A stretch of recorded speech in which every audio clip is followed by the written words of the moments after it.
Jadi gini Mas, untuk menjadi seorang bupati kan tidak cukup dengan pengetahuan tentang usaha. Ya. Di situ ada ilmu pemerintahan yang harus dia miliki. Ya. Karena jelas Haji Rianto itu kan belum punya pengalaman itu. Lalu kita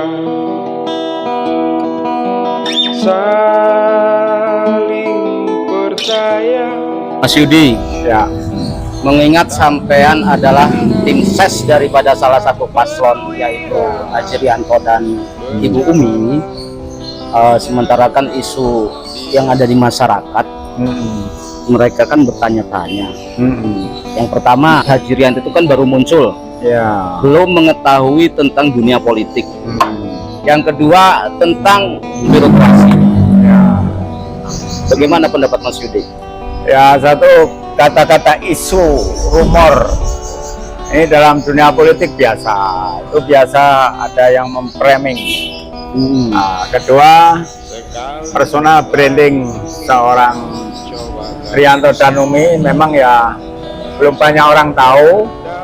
Ya, nanti panitia itu kita suruh bagaimana personal branding seorang Rianto Umi itu supaya masyarakat tahu. Nanti terkait persoalan-persoalan yang ditanyakan orang, seolah-olah ini kurang pengalaman dan seterusnya. Ya, di birokrasi maupun di politik. Justru dari situ kenapa kita melihat Rianto dan Umi ini punya satu potensi untuk mampu boleh dikatakan mengatasi persoalan-persoalan yang dikeluhkan masyarakat, kaitannya percepatan pembangunan, kaitannya belum berpengalaman di politik, kaitannya belum berpengalaman di birokrasi, itu sehingga perspektif kita justru berbeda.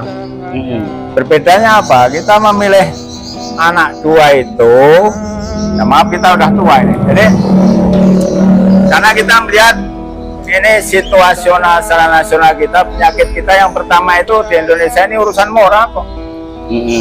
Urusan moral. Ya belum lama ini kita lihat sajalah. Pak Jokowi nanti turun secara husnul khotimah, apa sulul khotimah, itu kan persoalan moral yang diperdebatkan orang itu, sehingga para akademisi juga teriak-teriak, para mahasiswa demo-demo, hukum dijadikan instrumen kekuasaan. Nah ini kan ujungnya juga rebutan reses, di situ ujungnya juga korupsi. Nah, maka boleh dikatakan dua anak ini insya Allah anak-anak yang sudah disuntik vaksin anti korupsi sehingga punya antibodi tidak akan korupsi, minimal sebagai satu penyakit yang akan dikejar Pak Prabowo sampai ke puncak Everest. Nah, ini bahan baku yang baik. Setidaknya itu kalau persoalan pinter dan lain-lain bisa dicetak, tapi ukuran orang yang bermoral ini bahan baku yang bagus. Satu.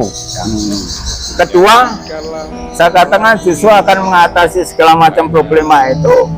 Lihatlah profil seorang Rianto ini, anak muda, entrepreneur, punya pikiran-pikiran cerdas, pikiran-pikiran alternatif, yang bahkan belum jadi bupati pun sudah bangun komunitas bagaimana dengan dompet dua Republika Kambing, bisnis-bisnis kopinya sedemikian rupa, kerjasama dengan pihak-pihak tertentu sehingga sampai Timur Tengah dan seterusnya. Ini bukan apa-apa, itu terobosan-terobosan dibuat oleh seseorang yang punya pemikiran-pemikiran segar, yang nantinya tatkala difasilitasi sebagai penguasa akan lebih dari itu. Karena kalau para birokrasi yang ada sekarang berpengalaman di sisi apa, otaknya hanya kejemur matahari sampai sekarang nggak ada kemajuan, itu tugas para kabit kepala dinas itu. Nah kalau sekarang kita ambilkan seorang pengusaha muda yang punya jiwa entrepreneur, berani ngambil risiko, menerobos. Ya inilah selesainya di sini nanti, ini solusi Mas Agus. Ini yang masyarakat harus tahu. Ya, jadi gini Mas, untuk menjadi seorang bupati tidak cukup dengan pengetahuan tentang usaha. Di situ ada ilmu pemerintahan yang harus dia miliki. Itu bagaimana Mas? Karena jelas Haji Rianto itu kan belum punya pengalaman itu. Jadi itulah gunanya ada staf kabak hukum, di situ gunanya ada bapeda, di situ gunanya ada dispenda, di situ ada gunanya ada DPR. Ya. Jadi ini kan satu pekerjaan kolektif. Kita ngambil roh spirit seorang yang punya jiwa makmur, memakmurkan rakyat. Nah, adapun yang penting mampu memanajemen nih otak-otak di Pringsewu ini, maka sering saya katakan sepertinya kita cukup. ya cuma semangatnya membuka selimut bahwasanya memberdayakan yang ada di Pringsewu dan kita membangun jaringan-jaringan ke luar negeri itu harus dipimpin oleh seorang entrepreneur. Oke, kemarin untuk Nata periode pertama kedua seorang Pak Sujadi apa udah Nata. Sekarang ini saatnya bangun dari bangun desa atau kuto. Nah ini sudah mulai dasar ada dibikin, teruskan dong lakukan percepatan mengatasi persoalan-persoalan yang tertinggal selama ini. Keluhan-keluhan itu semuanya akan terantisipasi karena manajemen seorang entrepreneur itu pasti lebih efektif, efisien dibanding manajemen orang-orang birokrat yang lebih berpengalaman itu. Betul. Kabupaten Pringsewu masyarakatnya sangat membutuhkan lapangan pekerjaan. Gitu. Justru visi dia salah satunya spiritnya di situ. Artinya dengan secara pribadi tanpa difasilitasi kekuasaan dia sudah mampu punya karyawan, mampu menanggung hidup berapa nyawa. Itu akan juga mampu bisa berbuat lebih. Kayak zaman Abah masih menjabat. Karena segmen-segmen itu kadang tidak terjangkau oleh justru birokrasi-birokrasi resmi 6.000 orang ini yang banyak ngantor tapi kadang nggak tahu di bawah. Jangan merasa tahu, saya berani beradu kok.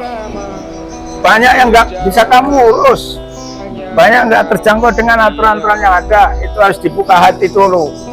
Nah ini maka seperti kita kata Pringsewu, untuk Pringsewu harus orang Pringsewu, bupatinya, wakilnya yang tahu persis penderitaan rakyat.